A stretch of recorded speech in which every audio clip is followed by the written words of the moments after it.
There were so many interesting things going on in a space that I was interested in, that it was really important for me to have those sorts of connections, even though they weren't constant. I think when the role that I had as community development worker was, some of it was working with crisis, some of it was project work, so it all contributed into the project work, but I think it also gave me a bit of a time out from some of the work I was doing in that crisis intervention space. Hi, I'm David Salomon, host of the Social Developers Network podcast. Bringing you here today, another episode in the series where we talk to the members of the Ned Foundation Board, reminiscing and reflecting on the early years of the SDN method and how the Ned Foundation came into being. I've been fascinated by the recollections that people have of Ned Iceton, the man who began this tradition, really. He was, I've heard a lot of sensitive and heartfelt memories of Ned, described as an educator, a philosopher, a community developer, a visionary, a dear friend, a mediator, a collaborator. So let's now meet Kath McLachlan. Kath McLachlan. I'm currently living in Sydney, born in Queensland. I've been in Sydney now for 11 years. Can you tell us how you first met Ned? I first met Ned at a community development conference in Sandgate. I'd probably just taken on the role. I'd been on the board of a neighbourhood centre and I'd been asked to fill in for one of the women that was going on maternity leave, and then I ended up with the job long term. And I remember being at a talk with Tony Kelly, who's a leading light in community development in Queensland, and after that talk, I can't remember how it happened, but Ned and I started talking together, and then he started telling me a bit about the SDN and invited me to come along. And my first SDN was in Uralla, and I still remember it quite vividly, actually, some of the activities that we did and the sense of finding a group of like-minded people that you could actually discuss the issues with and the things that were going on in your life, and that we had very much a community development focus.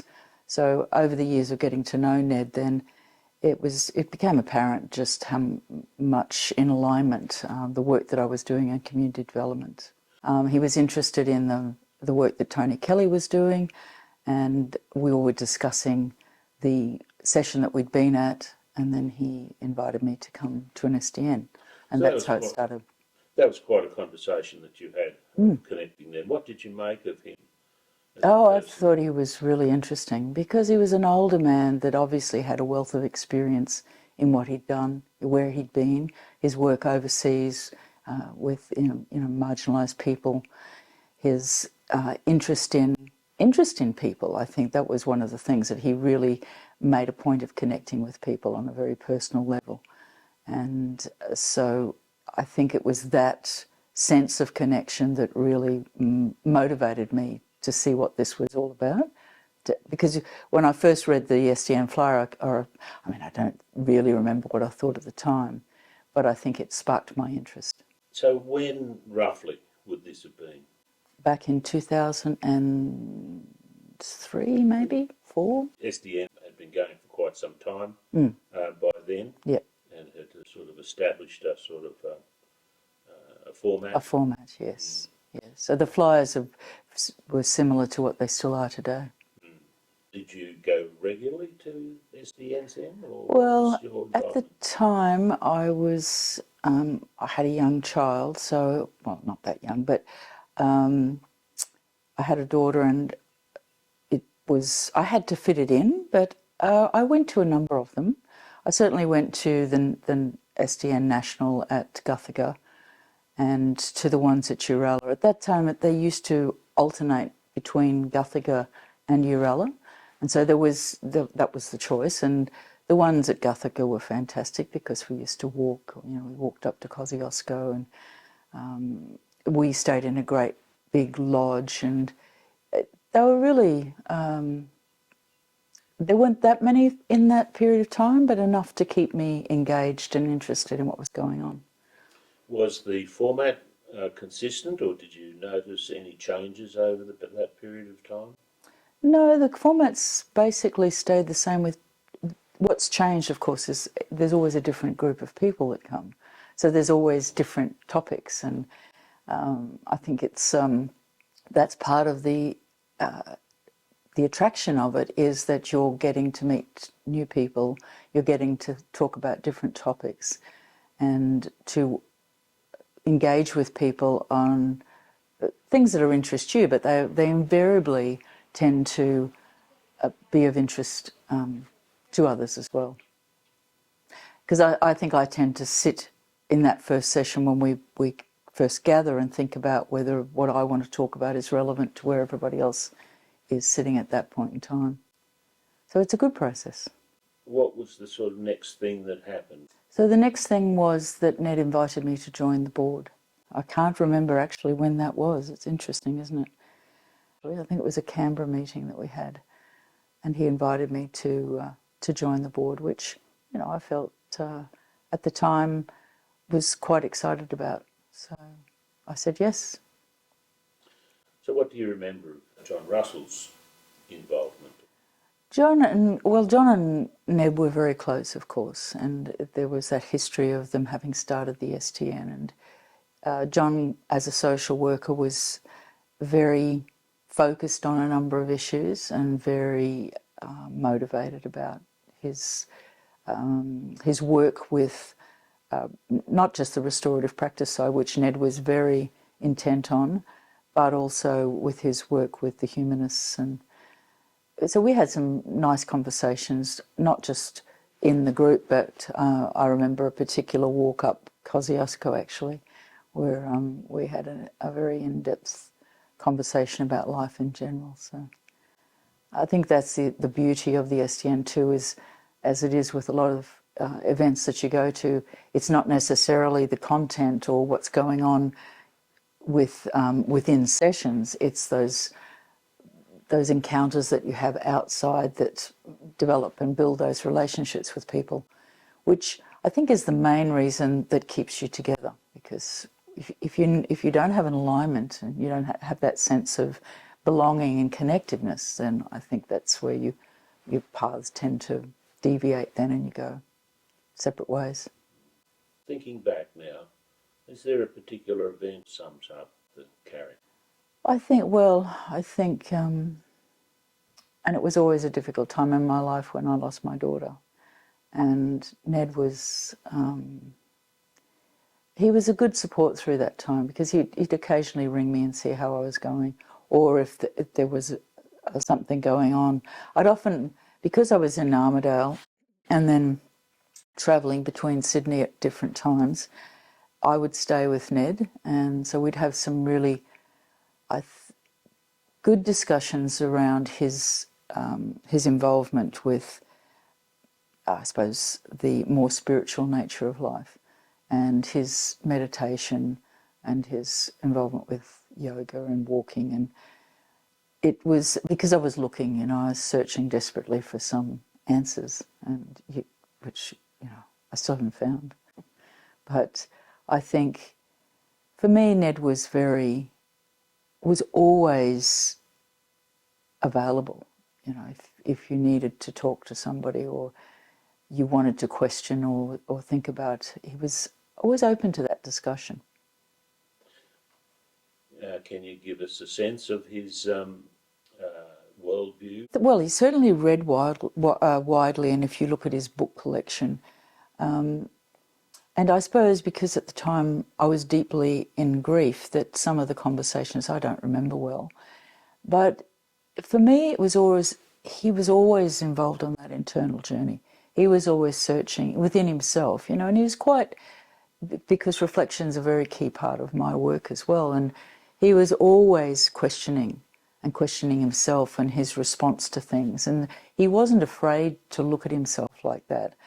As far as it's interesting, I asked, because we were talking about this last night at dinner, and I asked Michael if he had talked to Ned on his deathbed about death, and he said no. Because that was one of the things that I was sad that I actually didn't get the chance to see Ned before he passed. But I think that the work that he'd done would have, and I think that the amount of time, if you read any of the things that Ned has written, you see that he was deeply engaged with a very philosophical approach to life. And I don't think that you can have philosophy without a spiritual orientation, because to me, they're connected. And so I do believe that, and Ned's involvement with thinking about a lot of different spiritual thinkers and teachers, to me says that yes, he did. But as far as what that was, I wouldn't like to speak for him in that way. So what difference up to the time where you became a board member did SDN make for your life, your professional practice? Well, I think it gave me a sounding board, like to go along. I think when I first went to Uralla, or it might have been the second or third time, I was actually just starting my PhD. And so to put that up to get some feedback on what people thought about it was really helpful.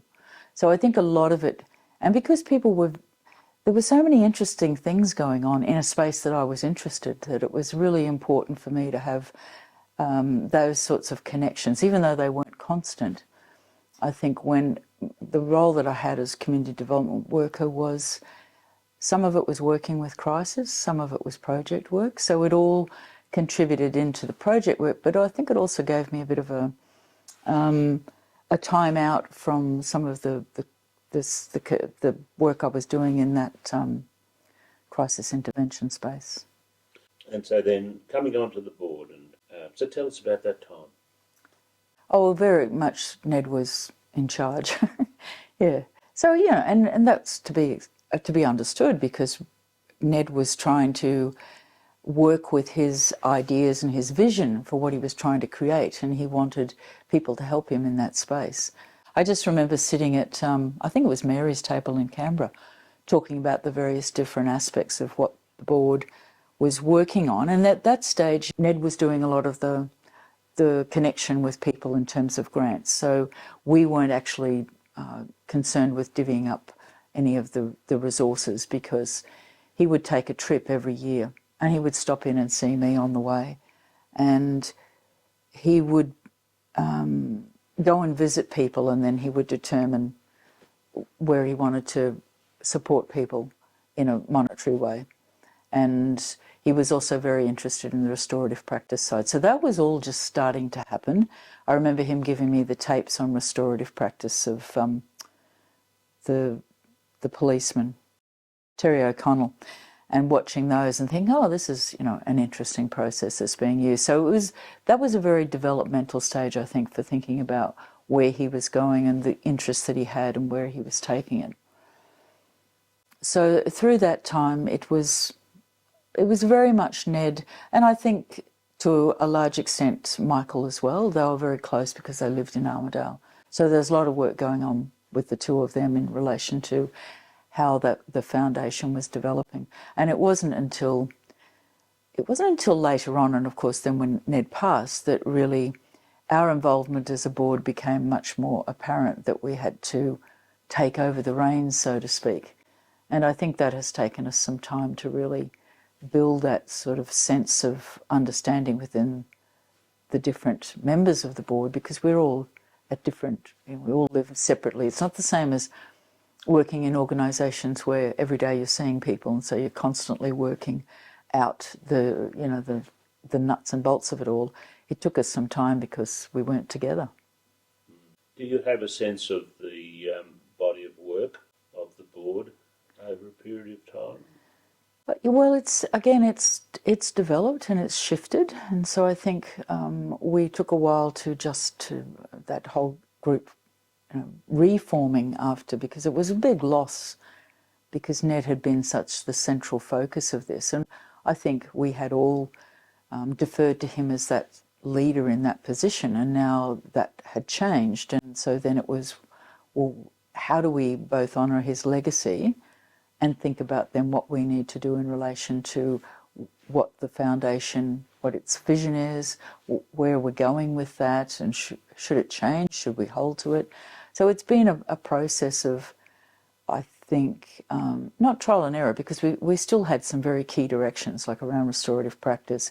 We still had the SDN, and we were also then had the grants program, which we've changed now to projects work. But it became evident that we would need to have some assistance in that process, because we no longer had Ned as a central figure that would be doing the, wandering up the coast and seeing where the project was and being able to invest in that. So I think that took some time for us to really get our heads around what that looked like, and Michael was doing a lot of work around trying to bring all that together, I think, both, the finances and the structure of the organisation. So we went through some review processes. We started to meet more regularly, face-to-face. So then we started to meet the 4 times a year and really try to get our heads around, what our responsibilities were in relation to this wonderful opportunity, really, to have a foundation that you could then think about, well, what is it that we can do in this space that's going to contribute to a better world? Ned's legacy will be continued, and it's unlikely that it'll ever become a hierarchical and administrative. Sort of personal connection seems to be critical all the way through. Yeah, I think so. That's what we're aiming for. It's not always easy, of course. Well, I think that it's really difficult when we're trying to, when you're trying to shift a dominant paradigm, and when you've grown up and been acculturated to a hierarchical system that we've all worked within. I think the challenge for us is, and because the other thing, as I said, being in disparate parts of the country, we're not always together, so that you can't continue to build a relationship day to day. You've got to do it intermittently, and sometimes it takes a period of time before you swing back into that. So I think there's challenges in trying to shift a very dominant structure that we lived within for many years, and do something quite different in terms of the relational. How did Ned do that? Was he a storyteller, or was he analytical? Or He was both, yes. Yeah, so was he a model maker, or can you give me some sense of how, maybe even in those early conversations, how he would approach someone? And it's clear when I talk to people that it's that personal connection actually. Yeah, I think his approach was dialogical. So it was very much about being in conversation with people, but in a way that was as open as possible, as we possibly can be, given all of the constraints that we grow up with in our own personalities. But I think Ned, as much as he could and as much as he was self-aware, would try to be as honest as possible. And that honesty and trust was critical to whether or not, as a group, you can stay cohesive. And I think in our society it's probably one of the most difficult things that we try to do, because we're all coming from different perspectives. We all are bringing with us different issues, and we are all, our lives, we can't share those lives because there's no time to do that. So then it's, how do you sit in dialogue with people without bringing your own defences when things trigger you? And so there's a lot of things to, I think, it's not straightforward. And that's why the hierarchical system, I think, works in the sense that people have a structure, they know how to operate, they stay within that, and then they can, even if it concerns them, they can still operate. But what we're trying to do in a relational way is much more difficult, because you have to allow that time for people to be able to adjust to, or to consider, or to have time out when it's necessary. We're not used to operating that way. It takes some time just to realise that the opportunities are there to relate, rather than slip into, familiar patterns. Just to get things done. And that's a very, when you've got, even we've got an agenda and we've got to get through things. And so our mode of operating often slips into that, which I think can be problematic. What would you like to say about Ned Inc. from the board point of view? We're moving into another phase, and I think that's one of the things that I've seen is we are evolving over time, and that we keep coming back to that. So I think there's a base of trust and goodwill that enables us to challenge. There are some challenging things that come up, and I think they're the opportunities that you're talking about that really give us a platform for moving forward, for really tackling some of the. There's so many issues in the world that we can't possibly tackle them, of course. But if we find a place where we can come together and actually talk about them at a deeper level than just. This is a really hard one because it's, you immediately start thinking, oh well, we don't even half the time understand half of the things that we're trying to deal with. The complexity of it is such that we are really playing at the edges, but we can only influence where we can in the world. And so as long as we can find, I think, a place where, for me, it's about that we are actually having an influence somewhere. And we mightn't always know where that is. And we don't sometimes. Like we've just often discussed, do we put money into small projects, longer term projects? So we constantly talk about that so that we can at least have a decision for where we go next. And if that doesn't work, I tend to have a focus on action learning. So if you plan to do something and you do it, then you see what worked, what didn't, and what we learnt from it. And then we might do it differently. So I think, I think most people do that. They might not think about that as it being a cycle, but it is a cycle. So finally then, thinking about Ned, the man, how would you put that? I think Ned was a gentle, caring, very deep thinking soul. And I think he gave a lot of himself and was willing to share. I think that's the beauty of what he was doing too. He was not only sharing himself, but he was sharing everything that he had. For him, that was what his life was about. So that's the episode for today. Thanks again for joining us. Remember to subscribe and ring the bell so that you know when future episodes are coming out. There's still another in this series before we go to a different strand. And if you're enjoying what you're hearing, go to the Ned Foundation YouTube channel or the YouTube Music channel if you prefer to listen rather than watch the podcast. Till then, all the best.